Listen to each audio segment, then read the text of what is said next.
नमस्कार। आप सभी का एक बार फिर से स्वागत है हमारे चैनल अखरा पर। पिछले वीडियो में हमने पाठ्यक्रम और विषय में प्रवेश से पहले विषय से परिचय किया था। एक तरह से हमने पिछले वीडियो में हिंदी साहित्य का इतिहास से परिचय किया था। अब हम आगे बढ़ते हैं। आगे हमें आदिकाल यानी हिंदी साहित्य के इतिहास का पहला कालखंड पढ़ना है और समझना है, और उसमें जो भी महत्वपूर्ण रचनाकार हैं और उनकी रचना है उससे भी परिचय करेंगे। ठीक, तो आदिकाल क्या है? आदिकाल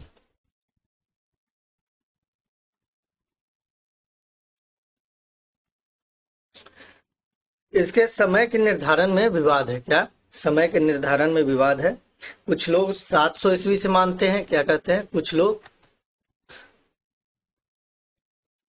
जो हैं, कुछ लोग 700 ईस्वी से मानते हैं और कुछ लोग जो हैं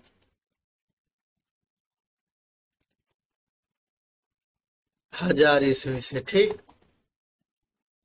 लेकिन हम क्या करेंगे, हम शुक्ल जी का ही मत लेकर चलेंगे और इसका समय लगभग वही जो हमने पढ़ा था, संवत कितना 1050 से 1350 विक्रम तक। ठीक, हम शुक्ल जी का ही मत लेकर चलेंगे, पर समझने के लिए हम इसका समय थोड़ा पीछे कर लेते हैं। इससे जिससे कि क्या होगा कि इस काल की परिस्थितियों को समझना हमारे लिए आसान हो जाएगा। तो हम मान लेते हैं कि ये इसका समय मान लेते हैं, इसका समय, हाँ, कुछ लोग मानते ही हैं 700 से। ठीक, तो हम लोग भी मान लेते हैं 700 ईस्वी से कितना 1350 ईस्वी तक था ही, 1350 ईस्वी तक। ठीक, ये संवत है तो इसको आप लोग को मैंने बताया था 57, हाँ, 57 घटा देने पे आपको ईस्वी काल पता चल जाएगा। तो सबसे पहले हम आदिकाल में हम इसकी राजनीतिक परिस्थितियां देखते हैं। ठीक, तो चलिए, हाँ, आदिकाल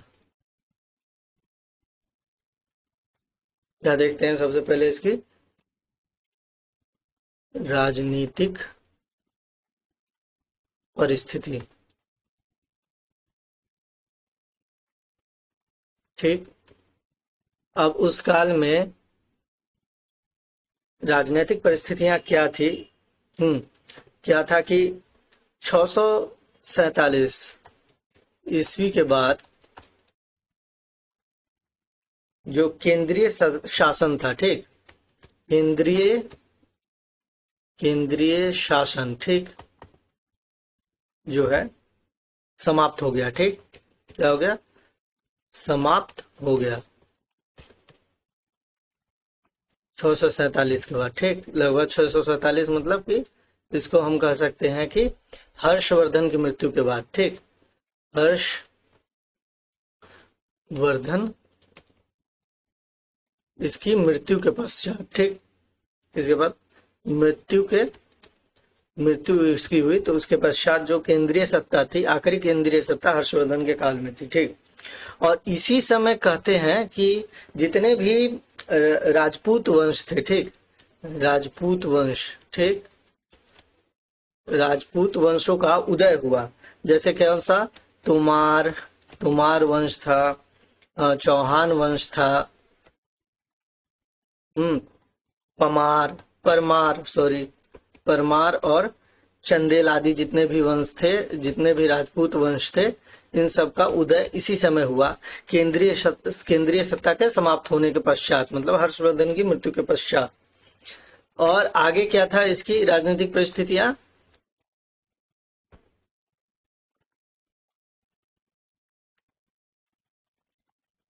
राजनीतिक परिस्थिति में ही हम आगे देखेंगे कि आगे क्या था कि इस्लाम का आगमन भी हो चुका था। समझे?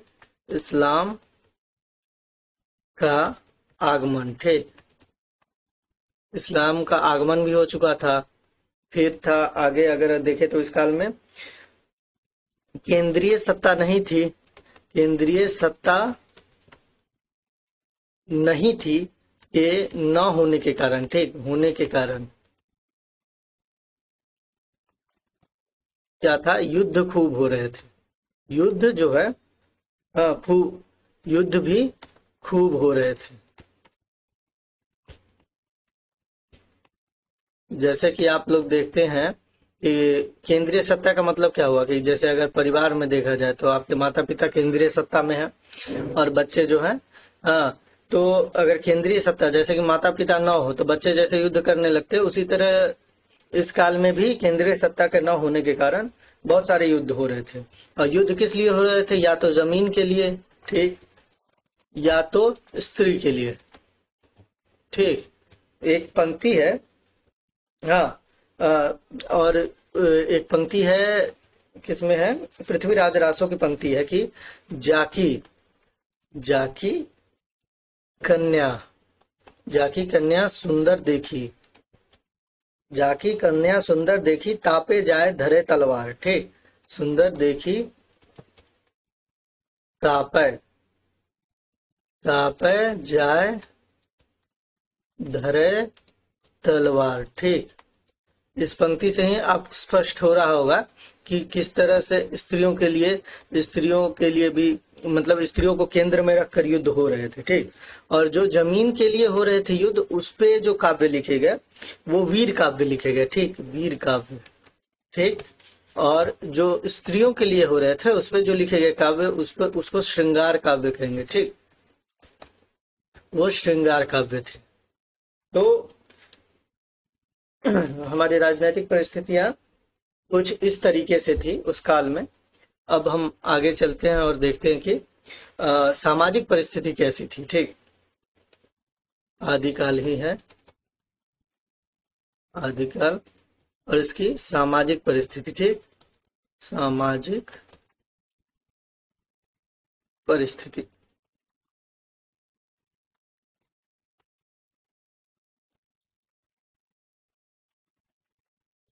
सामाजिक परिस्थिति क्या था कि इस काल में जो है सामंतवाद धूमधाम से चल रहा था। इतिहासकार का मानना है कि इसके क्या, सामंतवाद जो है, इतिहासकारों का मानना है कि सामंतवाद जो है इस काल में, हाँ, खूब जोर शोर से चल रहा था। और 8वीं सदी से ही इसके संकेत मिलने लगते हैं, ठीक, 8वीं सदी से क्या है, संकेत मिलने लगते हैं, संकेत, ठीक, 8वीं सदी से इसके संकेत मिलने लगते हैं। अब सामंतवाद क्या है, तो सामंतवाद में क्या है कि सामंतवाद जो है वो है कि इस, जब ऐसी परिस्थिति समाज में रहेगी तो राजा और किसान के बीच में, ठीक, राजा और किसान, ठीक, राजा और किसान के बीच, किसान के बीच में, ठीक, एक वर्ग होगा, हाँ, एक मध्यवर्ती समुदाय होगा, ठीक, क्या होगा, में के बीच में एक मध्यवर्ती समुदाय होगा, ठीक, समुदाय होगा, हाँ, जिसे हम जमींदार कहेंगे, जिसे हम जमींदार कहेंगे, ठीक, यही सामंतवाद में है, ठीक, जमींदार कहेंगे, यही सामंतवाद की परिस्थिति है एक। और इसमें क्या होगा कि अर्थव्यवस्था जो होगी, अर्थव्यवस्था क्या हो जाएगी, जब जमींदार केंद्र में होंगे तो अर्थव्यवस्था क्या हो जाएगी, कृषि प्रधान होगी, ठीक, कृषि प्रधान, कृषि प्रधान होगी अर्थव्यवस्था, कृषि प्रधान होगी। और क्या होगा, गांव केंद्र में आ जाएगा अर्थव्यवस्था, कृषि प्रधान है तो क्या हो जाएगा, गांव केंद्रीय वस्तु हो जाएगी, केंद्र में आ जाएगा, ठीक, आ जाएगा, ठीक, गांव केंद्र में आ जाएगा।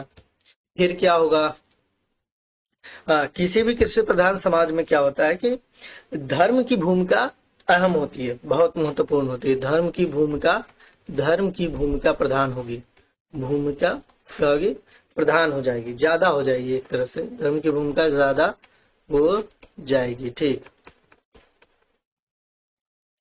धर्म की भूमिका ज्यादा हो जाएगी।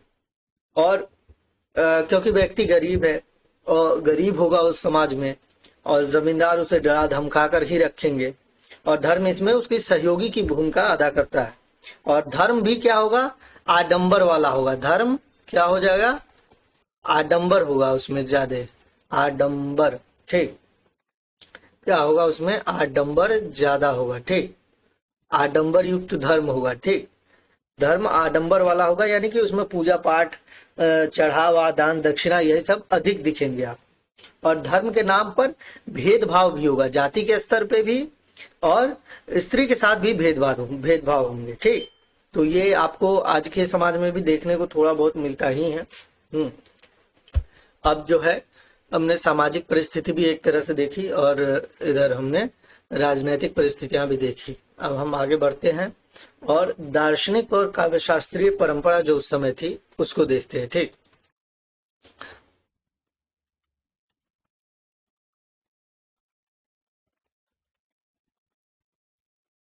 या दार्शनिक,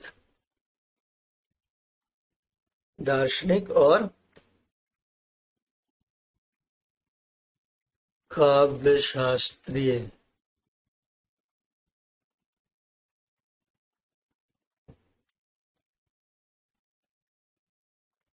क्या थी इस समय, तो दार्शनिक रूप से जो है ना, इस ये समय सबसे महत्वपूर्ण काल है। क्या है, सबसे महत्वपूर्ण है। मतलब कि इस काल में बहुत सारे दार्शनिक हुए, जैसे क्या हुए, शंकराचार्य।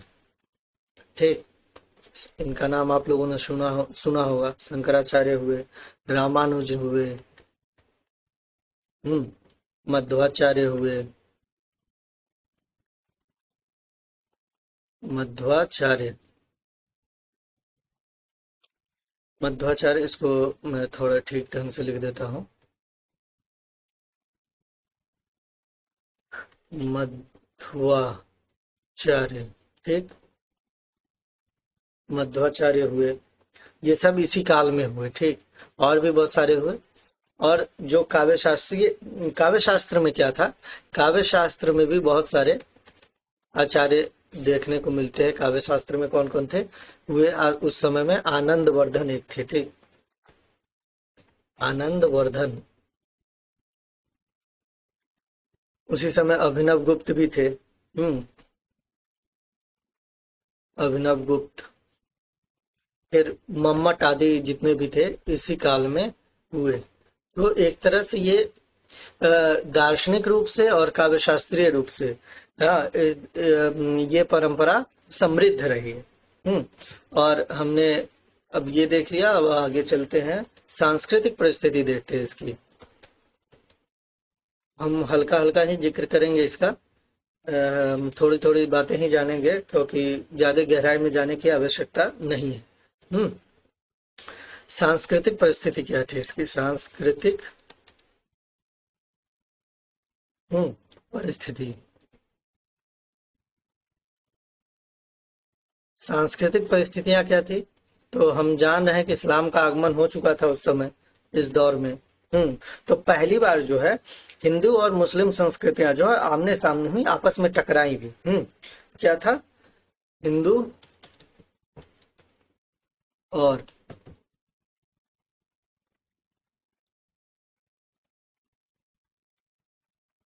सॉरी, हिंदू और तथा मुस्लिम,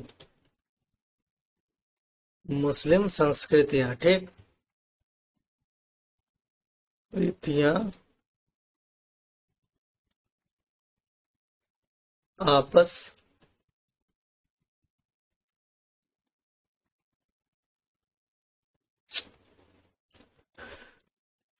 मुस्लिम संस्कृतियां आमने सामने हुई। ठीक, आमने सामने हुई, पहली बार ये हमें देखने को मिलता है। सांस्कृतिक परिस्थितियां इतना काफी है आदिकाल की परिस्थितियों को जानने के लिए। अब हम आगे बढ़ते हैं और देखते हैं कि आदिकाल का साहित्य कैसा था। ठीक, आदिकाल का साहित्य।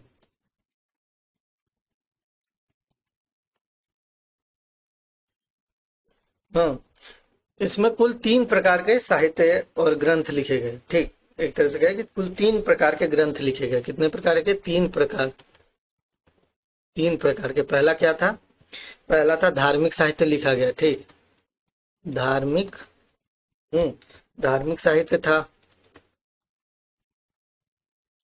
दूसरा जो था वो रासो काव्य था। ठीक, और जो तीसरा था वो लौकिक काव्य।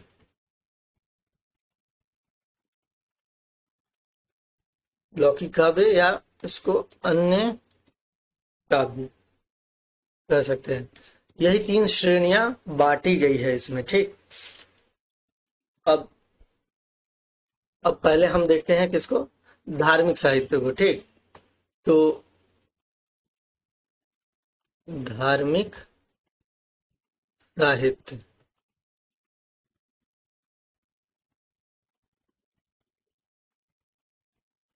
हम्म इसी में आपके सिलेबस में जो बौद्ध और सिद्ध और नाथ साहित्य है, उसकी चर्चा की जाएगी।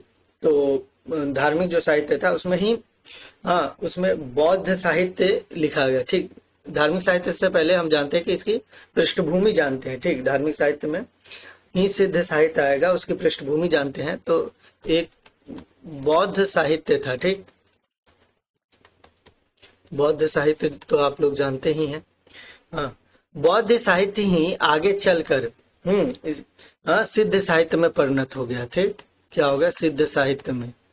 इसी से या परिणत कह सकते हैं, या कह सकते हैं कि इसका एक अंग इस रूप में विकसित हो गया। ठीक, और एक अंग कैसे निकला, ये भी चर्चा करेंगे। और बौद्ध साहित्य से ही नाथ साहित्य भी निकला है। ठीक, ये भी ध्यान रखें, बौद्ध साहित्य से ही नाथ साहित्य भी निकला। और नाथ साहित्य क्या थी? बौद्ध परंपरा। ठीक, बौद्ध परंपरा और शैव परंपरा। ठीक, शैव परंपरा, इन दोनों के योग से नाथ साहित्य बना है। इन दोनों के मिलने से बौद्ध परंपरा के बौद्ध परंपरा के की कुछ चीजें और शैव परंपरा की कुछ चीजों के मिलने से ही नाथ साहित्य का विकास हुआ है। अब हम ये समझते हैं कि आखिर बौद्ध साहित्य क्या है।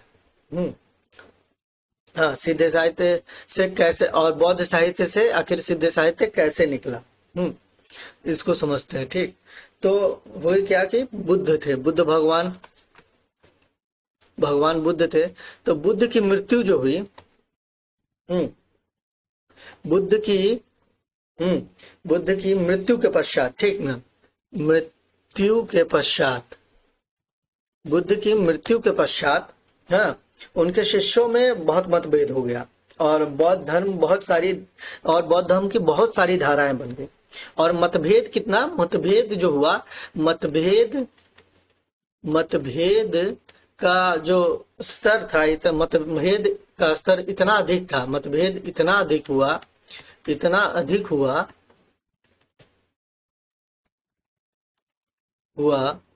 कि बौद्ध धर्म की 30, कम से कम 30 धाराएं बन गई। ठीक, क्या बन गई? 30 धाराएं, 30 टुकड़ों में बट गया, एक तरह से कहे तो 30 धाराएं बन गई।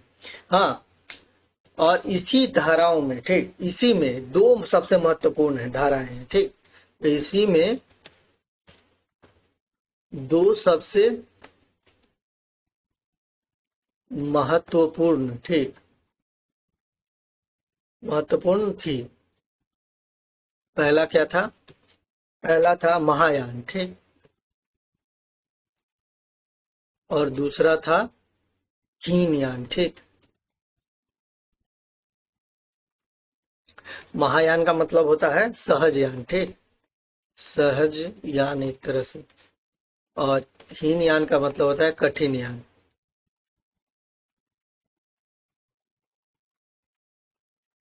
ठीक, और जो बुद्ध के जो सबसे नजदीक रहा वो यही रहा, हीनयान ही रहा। ठीक, ये क्या रहा? बुद्ध के सबसे नजदीक, बुद्ध के सबसे नजदीक। ठीक ना, एक तरह से कहे तो बुद्ध का जो है असली जो है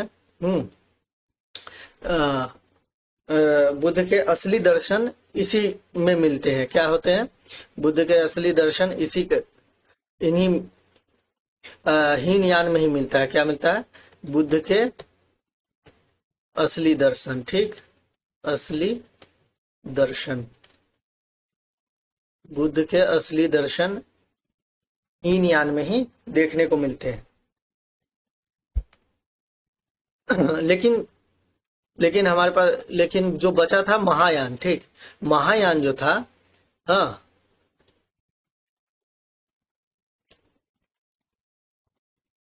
जो महायान था उसमें बुद्ध ने जो जो खारिज किया था, ठीक, महायान में, महायान, ठीक, महायान जो धारा थी इसमें जो बुद्ध ने जो जो चीजें खारिज की थी, हाँ, उस सब को, उन सब को इन लोगों ने घुमा फिरा कर मान लिया।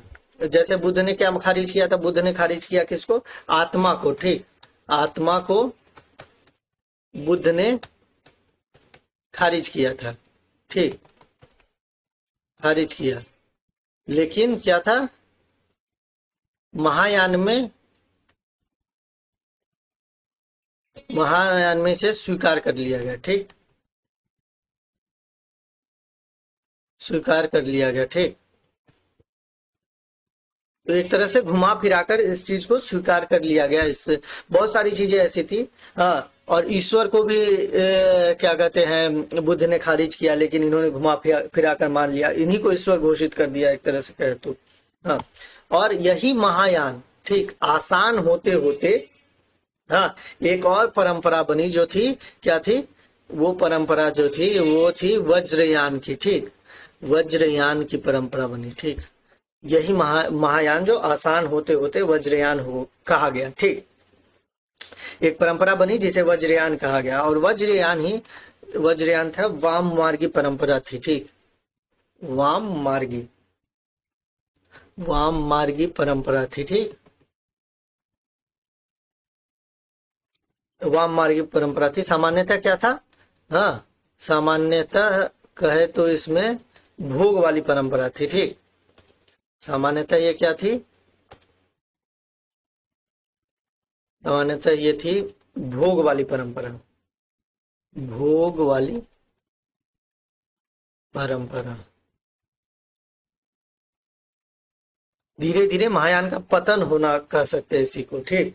और इसी वज्रयान से, हाँ, हाँ, और इसी परंपरा, इसी वज्रयान परंपरा को मानने वाले जो थे, इसी परंपरा को मानने वाले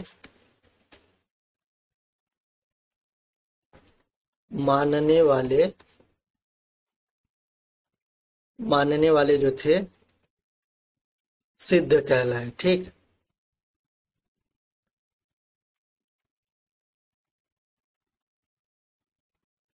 तो अब बात समझ में आई, सिद्ध कौन थे? और जो है, और सिद्ध जो थे, इसी परंपरा को मानने वाले थे, और सिद्ध योगी जो थे उनके बारे में कहा जाता है कि इनको अपनी साधना के लिए रोज ऐसी लड़की चाहिए, ठीक ना, हाँ, जो कम से कम जिनकी उम्र 8 से, हाँ, 9 साल तक हो। सिर्फ इतनी छोटी छोटी लड़की, क्या कहें इसे, बच्ची कह सकते हैं आप, ठीक, और जिसका पीरियड भी ना आया हो, क्या ना आया हो? पीरियड ना आया हो, ठीक।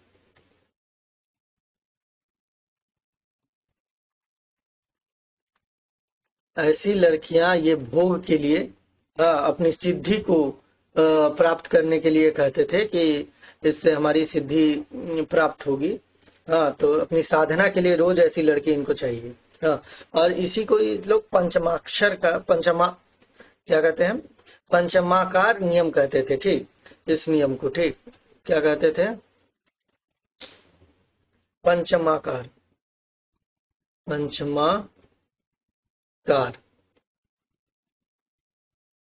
ये है क्या? अ, इसी नियम से साधना करते थे। यानी इसका अर्थ है कि यानी म से शुरू होने वाली 5 वस्तुएं, 5 क्या वस्तुएं हैं? हाँ, 5 वस्तुएं क्या है? म से शुरू होने वाली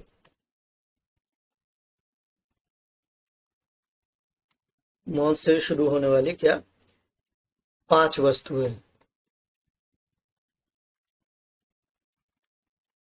और वो क्या क्या है?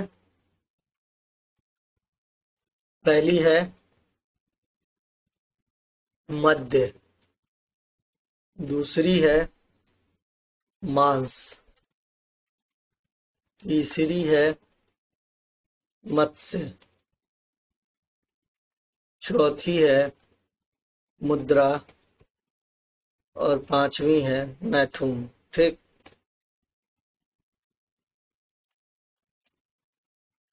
तो ये सारी चीजें ये सिद्धि प्राप्ति के लिए कहते थे कि सिद्धि प्राप्ति के लिए आवश्यक है। तो अब हम जानते हैं कि सिद्ध कौन थे। तो अब हम ये जानते हैं कि सिद्ध साहित्य में कौन कौन महत्वपूर्ण थे, और सिद्ध साहित्य, हाँ, कि सिद्ध साहित्य में क्या क्या था उसके विषय में समझते हैं। ठीक। तो हम कहेंगे सिद्ध साहित्य। ठीक।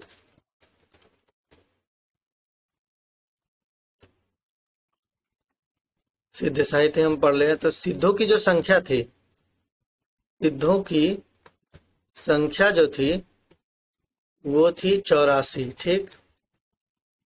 हाँ, लेकिन सबसे महत्वपूर्ण जो थे इसमें, ठीक, क्या सबसे महत्वपूर्ण, सबसे महत्वपूर्ण, सबसे महत्वपूर्ण जो थे और जो सबसे पहले भी हैं उनका नाम है, हाँ, उनका नाम है सरहपा। ठीक। ये सबसे महत्वपूर्ण है और सबसे पहले भी है। समय समय इनका जो था, समय जो है वो है 7वीं से 8वीं शताब्दी, 7वीं या 8वीं, कुछ लोग 7वीं मानते, कुछ 8वीं शताब्दी। ठीक। 7वीं या 8वीं शताब्दी है इनका समय। और इनको हिंदी का प्रथम कवि भी माना जाता है। क्या माना जाता है? हिंदी का प्रथम कवि। ठीक। हिंदी का प्रथम कवि माना जाता है। और माना किसने है हिंदी का प्रथम कवि इन्हें?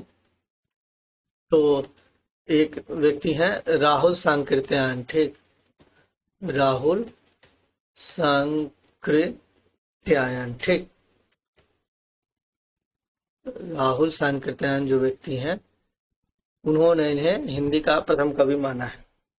और इनकी जो रचना है, हाँ, सबसे महत्वपूर्ण जो ग्रंथ है इनका नाम है, उसका नाम है दोहा कोश। ठीक। ये आप लोग ध्यान रखिएगा, दोहा कोश इनकी सबसे महत्वपूर्ण रचना है। और इसका संपादक जो थे इनके क्या थे? संपादक जो इसके हैं प्रबोध चंद्र बागची हैं। ठीक। क्या है? संपादक है डॉक्टर प्रबोध चंद्र बागची, जो है इसके संपादक हैं। और एक और रचना है, ठीक, एक और रचना आती है इनकी, उसका नाम है चर्या गीत। चर्या गीत कोश। ठीक। चर्या गीत कोश इनकी एक और रचना है। ठीक। तो ये पहली रचना कह सकते हो, उसको दूसरी रचना कह सकते हैं। ये दोनों क्या है? रचना है। ठीक। ध्यान रखिएगा इस दोनों रचनाओं का नाम। और इसमें यही एक महत्वपूर्ण थे जिनको जानना जरूरी था, और इनकी रचनाओं को ही जानना जरूरी था आप लोगों के लिए। बाकी जो नाम है, ठीक, सिद्ध साहित्य में, हाँ, सिद्ध साहित्य, सिद्ध साहित्य में और जो बस नाम है उनको हम लोग जान लेते हैं। ऐसा जरूरी नहीं है कि आप उनकी किताबों के बारे में भी जानिए। तो इनके बस नाम हम लोग देखते हैं। नाम है, पहला नाम अगर हम लेना चाहे तो बात आते हैं शबरपा। ठीक। शबरपा। दूसरे हैं लुइपा। ठीक। लुइपा। तीसरे एक आते हैं कणपा। कणपा एक आते हैं, और डोम्भिपा। बस इतना ही नाम बस ध्यान में रखना है आप लोगों को, और चीजों की कोई आवश्यकता नहीं है और किसी का नाम जानने के लिए। और ऐसे तो 84 संख्या है इनकी, चौरासियों का नाम हम नहीं जान सकते हैं, ठीक। याद तो नहीं रहेगा, जान तो सकते ही हैं, देख तो सकते हैं। और इनकी जो भाषा थी, ठीक, एक महत्वपूर्ण तथ्य और है, इनकी जो भाषा थी, भाषा, ये इनके यहाँ थोड़ी संधा भाषा थी, ठीक, संधा भाषा, संधा भाषा का थोड़ा सा प्रभाव दिखता है। मूलतः ये शैवों की भाषा है, ठीक, आगे पढ़ेंगे, शैवों की भाषा है, शैवों की भाषा है ये मूलतः। लेकिन इन यहाँ भी क्या है, सिद्ध साहित्य में भी, ठीक, इसको कह सकते हैं हम लोग, सिद्ध साहित्य में भी प्रभाव दिखता है, सिद्ध साहित्य में भी प्रभाव दिखता है, ठीक,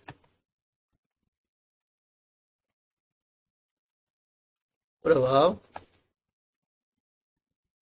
दिखता है, ठीक, क्या है, सिद्ध साहित्य में भी प्रभाव इसका दिखता है।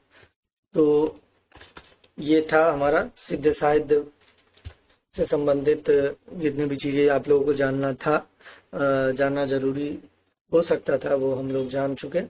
अब हम आगे बढ़ते हैं। आगे हम नाथ साहित्य पर चर्चा करते हैं, ठीक, क्या, नाथ साहित्य।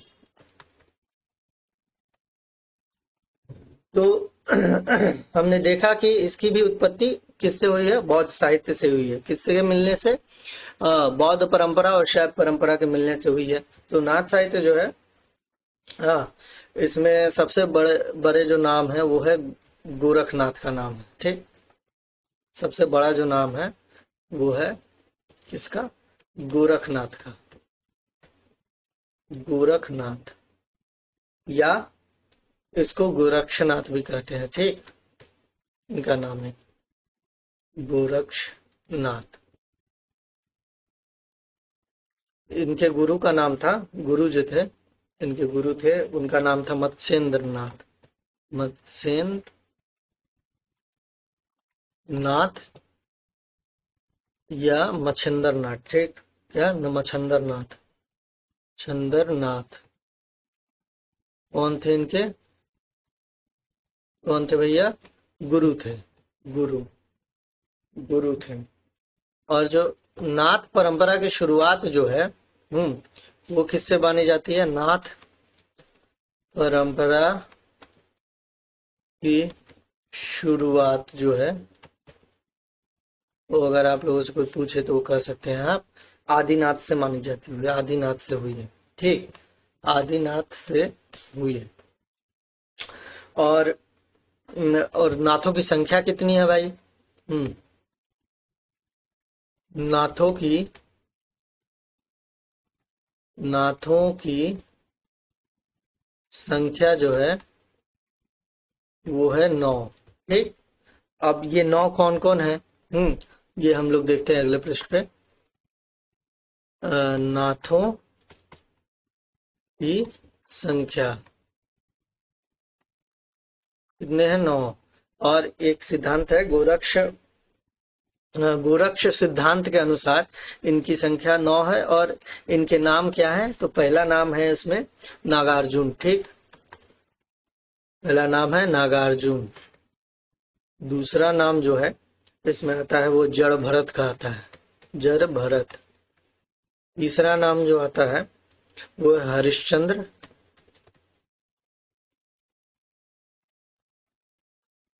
चौथा नाम जो आता है वो है सत्यनाथ, क्या आता है, सत्यनाथ।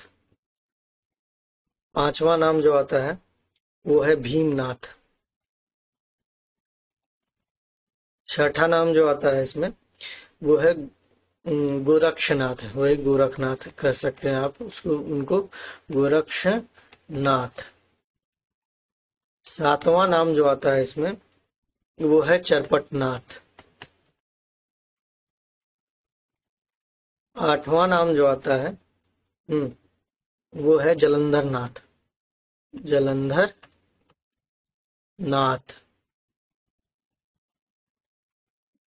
और आखिरी नाम जो आता है इसमें मलयार्जुन का नाम आता है, क्या, मलयार्जुन का, ठीक। तो यही नौ नौ नाथ है और इनको नवनाथ कहा जाता है। ठीक, क्या कहा जाता है? नवनाथ। ठीक, ये नौ कहिए या नव, नव क्या कहिए, नवनाथ। ठीक, नवनाथ की संज्ञा दी गई है इनको। और ठीक है, तो यहाँ जो हम लोगों को देखा कि नाथों की संख्या नौ है। नौ कौन कौन है ये? और परंपरा को जो आगे बढ़ाते हुए किसने शामिल किया परंपरा को?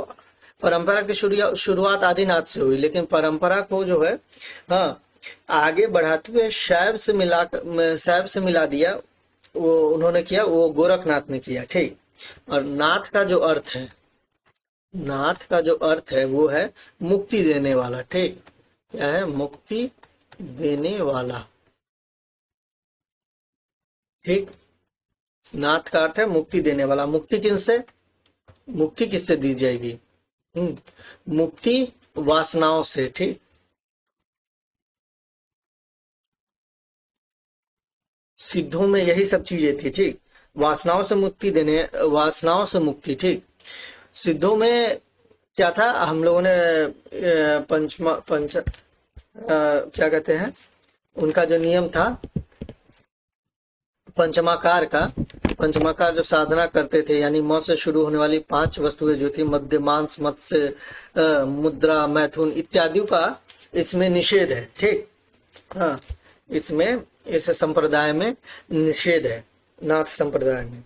इनकी जो साधना पद्धति थी, ठीक, नाथों की जो साधना पद्धति थी, हाँ, क्या थी? साधना पद्धति, साधना पद्धति जो इनकी थी, इनकी नाथ की जो साधना पद्धति थी, हाँ, उसके लिए जो शब्द चलता है उसका नाम है हठ योग। ठीक, क्या नाम है? हठ योग। ठीक, तो इसमें क्या था कि इन्होंने वासनाओं से मुक्ति दी। ये क्या कहते थे? नाथ संप्रदाय में एक चीज थी, नाथ संप्रदाय में ये बना ही था सिद्धों के विरोध में। ठीक, नाथ संप्रदाय जो था उसकी उत्पत्ति हुई थी सिद्धों के विरोध में। तो इन्होंने क्या किया? वर्ण व्यवस्था का, वर्ण व्यवस्था का खंडन किया। क्या क्या? व्यवस्था का खंडन, खंडन किया। फिर इन्होंने क्या किया? आडंबर का खंडन किया। जो धर्म में आडंबर थे उनका खंडन किया, आडंबर का खंडन। फिर स्त्री, इसमें निषेध है। ठीक, स्त्री को त्याज्य माना। क्या माना? त्याज्य, स्त्री को त्याज्य माना। ठीक, तो ये है नाथ संप्रदाय का। हाँ, नाथ संप्रदाय में इन इन चीजों का ये चीजें परिलक्षित होती है। अब जो है हम लोगों ने हठ योग देखा, तो हठ योग में योग क्या है और हठ क्या है, तो हम देखते हैं कि सबसे पहले योग देखते हैं। योग का मतलब होता है, योग का मतलब है कि अपनी चित्त वृत्तियों को काबू, नियंत्रित कर लेना। योग है, क्या है? चित्त वृत्तियों को, क्या? चित्त वृत्तियों को काबू कर लेना, को काबू, इसको काबू या नियंत्रित कर लेना, नियंत्रित, यही योग है। ठीक, चित्तवृत्तियों को काबू और नियंत्रित कर लेना, यही योग है। और जो फिर हम लोगों ने देखा कि हठ योग क्या है। फिर हठ योग, हाँ, हठ योग का मतलब है, इसका मतलब कि जैसे सूर्य और चंद्रमा है। ठीक, सूर्य और चंद्रमा परस्पर क्या है? विपरीत है, एक दिन में है और एक रात में, दोनों विपरीत है। लेकिन हम हठ पूर्वक सूर्य और चंद्रमा जैसे वैपरीत्य को भी साध सकते हैं। हाँ, ये हठ योग में कहा जाता है। जैसे कहा, तो इसका मतलब क्या है कि हमारी जो इंद्रियां हैं, हाँ, इंद्रियां, ठीक, क्या है? हमारी जो इंद्रियां हैं, इंद्रियां जो है, हाँ, वो बहिर्मुखी होती है। इंद्रियां क्या होती है? बहिर्मुखी होती है। ठीक, बहिर्मुखी होती है, मतलब बाहर बाहर ही देखती है। तो इनका कहना है, तो इन बहिर्मुखी, हाँ, तो अपनी बहिर्मुखी, ठीक, इंद्रियों को, ठीक, इंद्रियों को हठपूर्वक, ठीक, क्या हठपूर्वक अंतर्मुखी बना लेना, ठीक ना, क्या बना लेना, अंतर्मुखी। बहिर्मुखी इंद्रियां हैं, बहिर्मुखी होती हैं, और बहिर्मुखी को अंतर्मुखी बना लेना ही क्या है, बना लेना। हठ योग में क्या होता है, हठ योग में जो है, जो बना लेना जो है, यही हठ योग में करना होता है। हठ योग में क्या होता है, यही करना होता है कि अपनी बहिर्मुखी जो इंद्रियां हैं हमारी, जो बहिर्मुखी बाहर देखने वाली इंद्रियां, उसको हम अंतर में देखें, अपने अंदर, हाँ, अपने स्वभाव को देखें, ठीक। इंद्रियों का स्वभाव, और इंद्रियों का जो स्वभाव है, हाँ, इंद्रियों को स्वभाव को पलटने की जो प्रक्रिया है, उसके लिए एक शब्द चलता है इनमें, उसका नाम है, क्या नाम है, षट चक्र भेदन, ठीक। क्या है, षट चक्र भेदन। हम इसमें इससे ज्यादा हम इसमें अंदर नहीं जाते हैं, नहीं तो इसका अंत नहीं है अभी, और थोड़ा लंबा हो जाएगा। और क्या कहते हैं, और हम तो सीधे हम अब सीधे नाट्य साहित्य के महत्वपूर्ण रचनाकार की तरफ बढ़ते हैं, ठीक। और इसमें सबसे बड़ा जो नाम है वो है, क्या है, उसका नाम है गोरखनाथ। इनका नाम हमने आगे पीछे भी जिक्र किया, गोरखनाथ। सबसे बड़ा नाम क्या है, गोरखनाथ का है। इनका जो समय है, समय जो है, इसको लेकर क्या है, विवाद है। विवाद नहीं कहे, एक तरह से सभी लोगों ने अपना अपना मत माना है, ठीक। सबसे पहला आता है क्या, सबसे पहला नाम आता है राहुल सांकृत्यायन का, ठीक। इनका नाम आता है राहुल सांकृत्यायन का। इन्होंने माना है 845 ईस्वी में। दूसरा जो नाम है वो है हजारी प्रसाद द्विवेदी का। हमने पढ़ा था हिंदी साहित्य के इतिहास में, इनका नाम आप लोगों के सामने आ चुका है, हजारी प्रसाद द्विवेदी, ठीक। इन्होंने जो माना है 9वीं शताब्दी माना है, ठीक। यही है 845 में 9वीं शताब्दी, शती हुई ना, 9वीं शती। और तीसरा जो नाम आता है वो है रामचंद्र शुक्ल का। शुक्ल जी ने इसको 13वीं शती माना है, ठीक। ये इनका काल है, ठीक। और जो इनकी रचना जो है, जो इनकी रचना है, सॉरी, जो इनकी रचना है, रचना, उसका नाम क्या है, गोरखबानी, गोरखबानी। और इसी नाम से संकलित किया गया है, ठीक। इस नाम से प्रकाशित किया गया है, ठीक। गोरखबानी नाम से डॉक्टर पीताम्बर दत्त बर्थवाल जो हैं, उन्होंने इनकी सारी रचनाओं को एक जगह इकट्ठा करके गोरखबानी नाम से प्रकाशित किया है। संपादक जो है इनके, संपादक जो है इस रचना के, वो है डॉक्टर पीताम्बर, डॉक्टर पीताम्बर दत्त, ठीक, बर्थवाल, ठीक ना। ये इसके संपादक का नाम है इस किताब के। तो वैसे तो आदिकाल में पाठ्यक्रम के अनुसार जो है आप लोगों को इतना ही पढ़ना है, फिर भी कुछ और रचनाओं को जान लेना आवश्यक है, क्योंकि परीक्षा में सवाल हर साल बदलते रहते हैं, और क्या पता इनका भी नाम आप लोगों को देखने को मिल जाए। तो हम लोग कुछ और नाम जान लेते हैं। जो पहला नाम है हम लोग सामने, वो है पृथ्वीराज रासू, ठीक। ये एक रचना है, ठीक, पृथ्वीराज रासू। ये रासो ग्रंथ जो हम लोगों ने देखा, 3 तरह के काव्य लिखे जाते हैं, धार्मिक 3 तरह के काव्य लिखे गए थे, 3 श्रेणियों में बांटा गया था उन काव्यों को।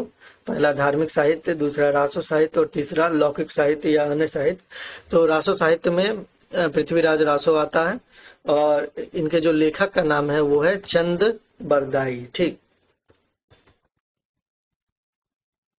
चंद बरदाई इनके लेखक हैं। हाँ, और इसकी रचना जो हुई है कितनी 12वीं शती में हुई है। ठीक, 12वीं शती में, 12वीं शताब्दी में इसकी रचना की गई है। और इसमें जो है, इसमें पृथ्वीराज चौहान के शौर्य और वीरता के अलावा, ठीक, हाँ, शौर्य, क्या शौर्य और वीरता के अलावा, वीरता के अलावा अलावा संयोगिता जो है, संयोगिता नाम की एक लड़की थी, संयोगिता के साथ जो है, संयोगिता के साथ जो है प्रेम कहानी का भी,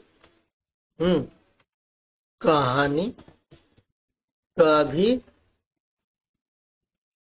वर्णन है। ठीक, वर्णन मिलता है, वर्णन मिलता है। ठीक, अब ये पृथ्वीराज रासो प्रमाणिक है या अप्रमाणिक, इस पर भी विवाद है, तो हम लोग उस पर उतना अंदर नहीं जाते हैं। पृथ्वीराज रासो को हमने देख लिया, पहला नाम ये था। और दूसरा नाम हम लोगों के सामने है, जो है वो है, दूसरा नाम है अमीर खुसरो का। ठीक, अमीर खुसरो,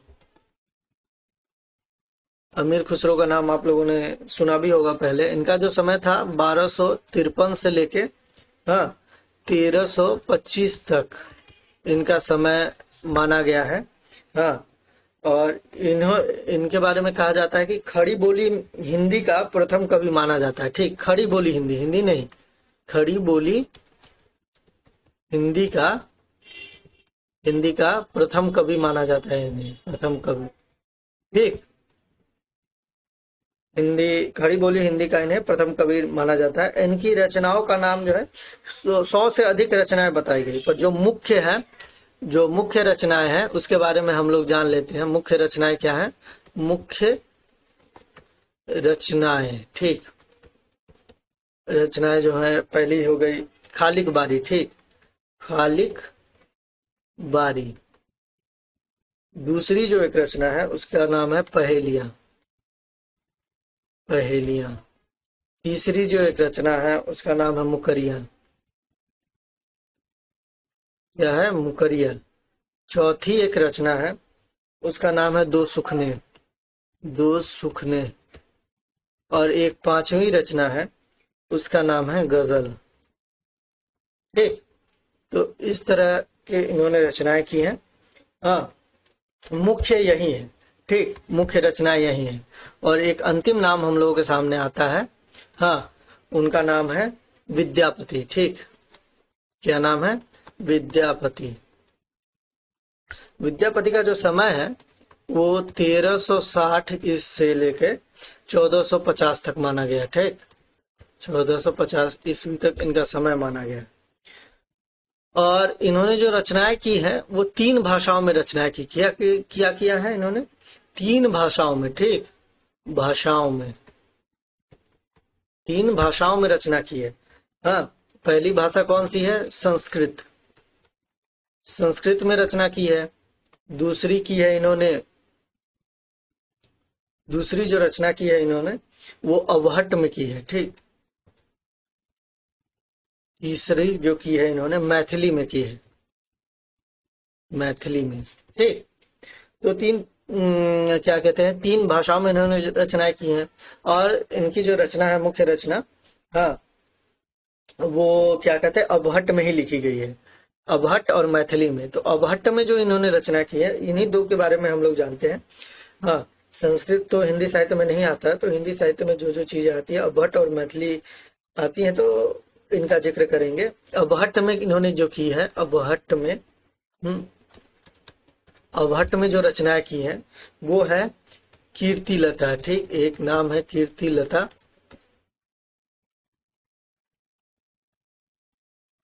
एक नाम है कीर्तिलता और दूसरा नाम है कीर्ति पताका। ठीक,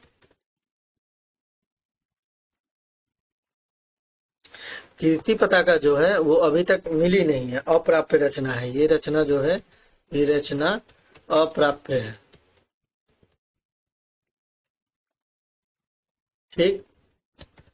तो और जो इन्होंने सबसे महत्वपूर्ण जो रचना की है, सबसे महत्वपूर्ण जो इनकी रचना है, हाँ, सबसे क्या महत्वपूर्ण पूर्ण जो इनकी रचना है, रचना मैथिली में की है। ठीक, इसमें की है मैथिली में, और मैथिली में की है, उसका नाम है विद्यापति पदावली। ठीक, क्या नाम है? विद्यापति पदावली। विद्यापति पदावली 14वीं शताब्दी में लिखी गई। ठीक, 14वीं शती में इसकी रचना हुई। ठीक, और विद्यापति पदावली का जो संपादन किया है, संपादन जो किया है, हाँ, संपादक का नाम है राम वृक्ष बेनीपुरी। ठीक, राम वृक्ष बेनीपुरी। क्या नाम है? राम वृक्ष बेनीपुरी। ठीक, संपादक का नाम है। तो मुझे लगता है इतना काफी है। हाँ, और आज की कक्षा को हम लोग आज का वीडियो जो है यहीं समाप्त करते हैं। आप सभी का फिर से धन्यवाद हमारे चैनल अखरा से जुड़ने के लिए। अगर मन करे तो लाइक और सब्सक्राइब जरूर कर दें।